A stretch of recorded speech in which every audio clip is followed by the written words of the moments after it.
오늘의 사연 시작합니다. 안녕하세요. 저는 35살 자영업을 하고 있는 호프집 사장입니다. 호프집을 하기 전에는 조그마한 회사를 운영했었는데요.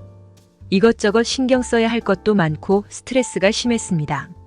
덕분에 수면 장애도 겪게 되고 몸에 조금씩 무리가 오게 되면서 결국 회사는 접기로 마음먹고 대신 작은 호프집을 경영해 보기로 했답니다. 새로 오픈을 할까도 했지만 장사는 처음이었기에 기존 가게를 인수하는 쪽으로 알아봤습니다. 여기저기 돌아다니며 2달쯤 고생했을까요? 자리도 딱 좋고 인테리어 또한 제 맘에 쏙 드는 호프집을 양도양수한다는 공고를 보고 바로 찾아갔습니다. 사장님의 개인적인 사정으로 급하게 가게를 넘기려고 하신다는 말에 저는 정말 1초도 망설이지 않고 그 호프집을 인수하기로 마음을 먹었습니다. 사실 그 호프집은 제가 종종 갔던 곳이었는데요. 사장님도 좋고 알바들도 친절했고 무엇보다 주방에 계신 이모님의 음식들이 너무 좋았기에 자주 갔었습니다. 그렇기 때문에 저는 정말 그 가게를 제 가게로 만들고 싶었습니다. 그렇게 저는 호프집을 인수하게 되었고 기존에 계시던 주방, 이모님과 알바들도 그대로 저와 함께 일을 해주기로 해서 편한 마음으로 시작하게 되었습니다. 1-2달은 처음 시작해본 일이었기에 조금 지치기도 했고 힘들었지만 세상에 쉬운 게 어디 있겠냐 싶어 마음을 다잡고 가게에 모든 걸 쏟아부으며 열심히 이끌어 나갔습니다. 가게에서 바뀐 건 사장인 저 하나였기에 크게 달라지거나 하지 않았고 주방 이모님의 음식 솜씨와 알바들의 친절함에 여전히 장사는 잘 되었고 저 또한 그런 직원들에게 감사하는 마음으로 함께 열심히 일을 했답니다. 그렇게 6개월쯤 되니 저는 금세 호프집에 적응이 되었고 저를 보고 다시 찾아와 주시는 단골 손님들도 많이 생겼습니다. 그런데 가게에 조금씩 적응이 되고 나니 어느 순간부터 안 보였던 것들이 보이기 시작하더라고요. 이모님의 음식이 너무 맛있고 만족스럽고 좋았지만 조금 깔끔하지 못한 이모님의 주방 관리 스타일이 신경 쓰이기 시작했습니다. 매번 주방 도구들이 뒤죽박죽 섞여 있는 모습에 이모님께 조심스럽게 말씀드려 보기로 했습니다. 이모님은 그게 원래 자신의 일하는 스타일이라며 존중해달라고 되려 큰 소리를 치시더라고요. 저는 할 말이 없었습니다. 이모님이 안 계시는 가게는 상상할 수가 없었거든요. 그래서 전 그냥 입 꾹 다물고 이모님의 스타일을 존중해드리기로 마음먹었습니다. 그저 주방이 조금 어수선하고 정리 안 되는 것뿐이지 음식 하시는데 지저분하거나 그런 건 아니었으니까요. 그렇게 이모님은 얘기가 끝났고 이번엔 알바들이 신경 쓰이기 시작했는데요. 정신없이 바쁘고 힘들 땐 보이지 않던 것들이 제가 자리를 잡고 한 템포 쉬며 둘러보니 조금씩 보이기 시작하더라고요. 알바는 평일에 2명, 주말에 3명을 쓰고 있었는데요. 평일은 둘 다 여자 알바였고 주말은 남자 2명에 여자 1명이었습니다. 사실 평일은 주말보다 덜 바쁘기도 했고 크게 신경 쓸 일이 없었기 때문에 알바들에게도 그다지 불만이 없었습니다. 그런데 주말은 가게가 너무 바쁘기도 했고 그러다 보니 알바들의 실수 하나하나가 다 보이기 시작했고 자꾸만 그들에게 다그치고 있는 제 모습을 발견했습니다. 너무 바쁘니 실수할 수 있지라고 넘기려고 했지만 자꾸만 늘어가는 실수들과 손님들의 컴플레인에 저는 하는 수 없이 알바들을 꾸짖을 수밖에 없었습니다. 어느 주말 마감을 끝내고 새벽 3시 늦은 시간이었지만 퇴근하려던 알바 3명을 불러 세웠고 간단하게 한 잔씩만 하고 가자고 제안했습니다.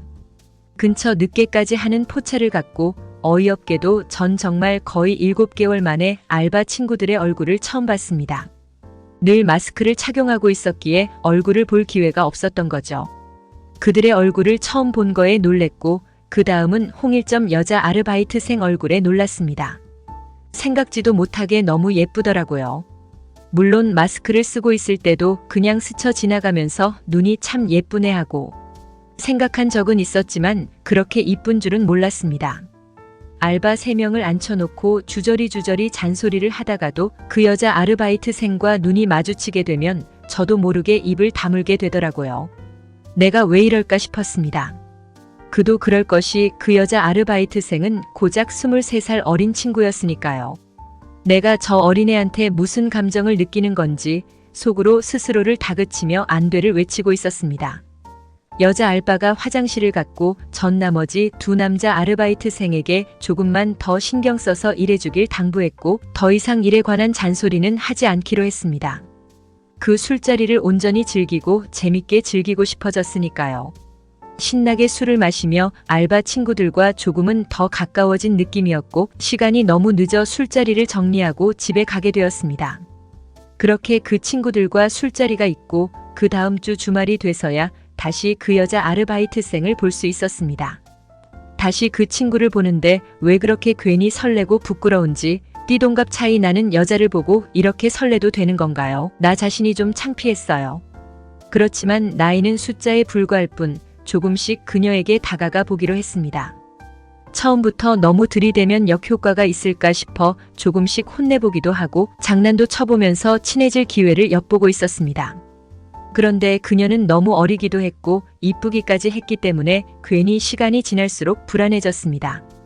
내가 이렇게 망설이는 동안 다른 놈이 다가가면 어쩌지 하는 생각에 일이 손에 잡히지 않았습니다. 그러던 어느 주말 저녁 한참 가게가 바빠서 알바들과 저는 눈코 뜰 새 없이 서빙을 하고 테이블을 치우고를 반복하고 있던 중 술 취한 남성이 그녀에게 자꾸 진상을 부리는 것을 봤습니다. 다른 남자 아르바이트생 2명은 혹시나 제게 피해가 갈까 쉽게 나서지 못하는 것 같았고 그녀 역시 그냥 회피하고 싶어하는 눈빛만 보일 뿐 그 어떤 액션도 취하지 않고 있었습니다. 전 그 광경을 보자마자 너무 화가 나서 손님에게 소리쳤고 결국 상황은 경찰이 오고 나서야 종료가 되었습니다. 그냥 주의만 주고 상황을 정리했어도 됐지만 그녀를 지키고 싶었던 마음이 컸었기에 저도 모르게 이성을 잃었던 것 같습니다. 그런 저의 마음이 들켜버린 걸까요? 마감을 하고 있는 저에게 그녀가 다가왔습니다. 너무 감사하다고 다음에 감사의 의미로 밥을 한번 사겠다는 그녀였어요. 밥은 제가 정말 꼭 한번 사주고 싶었는데 절호의 찬스가 왔다고 생각했습니다. 며칠 뒤 평일 저녁 그녀와 약속 장소에서 만났습니다. 맛있는 비싼 밥을 사주고 싶었지만 삼겹살이 먹고 싶다는 그녀의 말에 저는 따를 수밖에 없었습니다. 삼겹살 집에서 맛있게 밥을 먹으며 자연스럽게 소주 한 잔을 하자고 해서 술을 먹었습니다. 그리고 전 술의 힘을 빌려 고백했습니다. 나이 많은 노땅이 이런 말해서 당황스럽겠지만 내가 여자로 보이고 너무 좋아서 만나보고 싶다고 했어요. 그녀는 왜인지 망설이지도 않고 오케이를 하더라고요. 전 그녀의 답에 당황을 했고 이유를 물었습니다. 그녀도 그날 취객 사건 이후로 제가 조금은 좋아졌다는 말을 하는 거예요. 순간 저도 모르게 사람 많은 고깃집에서 그녀를 안았습니다.